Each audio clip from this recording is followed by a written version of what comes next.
Bonjour à toutes et à tous. Aujourd'hui, on va plonger dans un sujet qui est honnêtement crucial, les coûts cachés qui se nichent au cœur du chaos opérationnel dans la distribution en gros.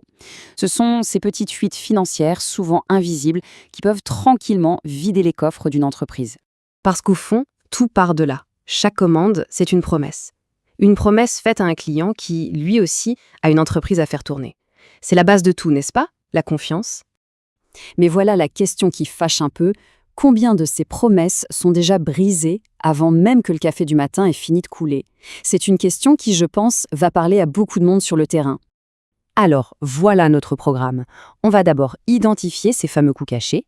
Ensuite, on part à la chasse aux fuites dans l'entrepôt. Puis, on verra l'impact des promesses non tenues. On s'attaquera au vrai casse-tête de la rentabilité. Et enfin, on verra comment on peut passer de tout ce chaos à un vrai contrôle. Bon, commençons par le commencement. La réalité de tous les jours, cette espèce de chaos contrôlé qui est la marque de fabrique d'un entrepôt qui tourne à plein régime.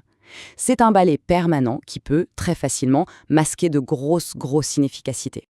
Alors, où est-ce que ça commence à fuir? Eh bien, souvent, ça commence à l'intérieur même de l'entrepôt. C'est là que les premiers problèmes apparaissent, bien avant que le camion ne quitte le quai. Imaginez la scène. C'est un grand classique. Un préparateur de commande, avec sa liste en papier, prend le mauvais article. Une erreur humaine, toute simple et bien trop courante. Ça semble anodin comme ça, mais cette petite erreur va déclencher toute une réaction en chaîne. Et là, attention, on met des chiffres sur cette erreur. Et ça fait mal. Un taux d'erreur de 7%, ça n'a l'air de rien, mais ça se traduit par plus de 1 000 $ par jour en retour, en crédit, en réexpédition. Faites le calcul. Sur un mois, on parle de plus de 25 000 $. De l'argent jeté par les fenêtres. Deuxième grande fuite, les achats. L'acheteur d'expérience qui commande au feeling parce qu'il a 20 ans de métier. Le problème, c'est que le marché, lui, il va beaucoup plus vite que l'instinct. Et ce, même quand on a des années de données de vente qui pourraient prédire la demande avec une précision incroyable. Et la conséquence de ça, bam, des ruptures de stock chaque semaine sur des produits qui cartonnent. On estime ça à 180 000 $ de ventes perdues par an. Et le vrai coût, le coût caché, c'est que le client qui part acheter ailleurs ne reviendra peut-être jamais. Bon, on a vu ce qui se passe à l'intérieur. Maintenant, voyons comment ça déborde et comment ça impacte directement la relation client et la trésorerie. C'est là que le manque de communication entre les services devient vraiment douloureux. Cette chronologie, c'est l'anatomie d'un échec annoncé. 8 heures du matin, le vendeur promet une livraison pour le lendemain. Il envoie un texto. Le répartiteur, lui, il ne voit le message qu'à 17 heures, bien après que la préparation des commandes soit terminée. Le lendemain, un client furieux au téléphone. Sans un système qui connecte tout le monde, c'est un scénario qui se répète à l'infini. Passons aux finances. Le nerf de la guerre. Plus de 420 000 $ dans les comptes clients, mais le suivi est fait de temps en temps quand on y pense. Et le pire dans tout ça, on continue d'envoyer de la marchandise à des clients qui ont déjà 90 jours de retard de paiement. Pourquoi? Parce qu'aucun système ne bloque automatiquement le crédit. Ce graphique, il est sans appel.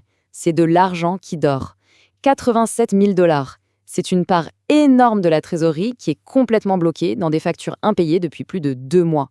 Cet argent pourrait travailler pour l'entreprise, mais à la place, il est dehors. Et on arrive maintenant au coût le plus sournois, le plus caché de tous, celui qui se cache dans l'incapacité de savoir quels clients sont vraiment rentables. La question est simple. Est-ce que les plus gros clients font secrètement perdre de l'argent?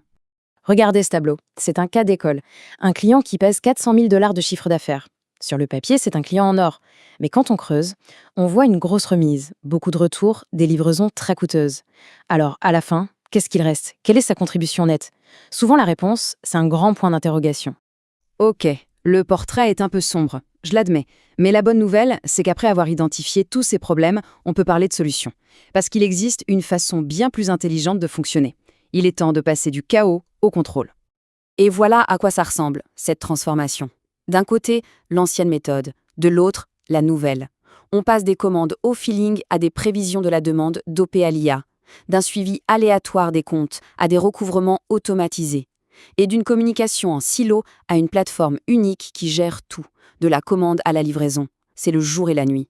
Ce chemin vers la modernisation, ça peut faire peur. Mais en réalité, il peut être découpé en étapes très logiques. D'abord, on s'assure de ne plus faire d'erreurs de préparation avec des scanners. Ensuite, on utilise les données qu'on a déjà pour prévoir la demande avec une IA. On automatise les flux financiers. Et à la fin, on intègre tous les coûts pour savoir enfin précisément qui est rentable. Bien sûr, pour mettre en place de tels changements, ça ne s'improvise pas. Il faut une vraie expertise. Alors, qui sont les cerveaux derrière cette méthode, cette philosophie d'optimisation? Il s'agit des communicateurs. C'est une agence dont la spécialité, c'est justement la stratégie numérique et la conception de ce qu'on appelle des infrastructures d'agents IA. Leur mission, c'est d'aider les entreprises à exploiter à fond le potentiel de l'intelligence artificielle et de l'automatisation.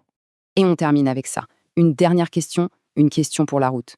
Est-ce qu'on connaît vraiment le coût réel de ce qui est juste assez bon? Parce que le statu quo, il a un prix. Et bien souvent, il est beaucoup plus élevé que ce qu'on peut imaginer.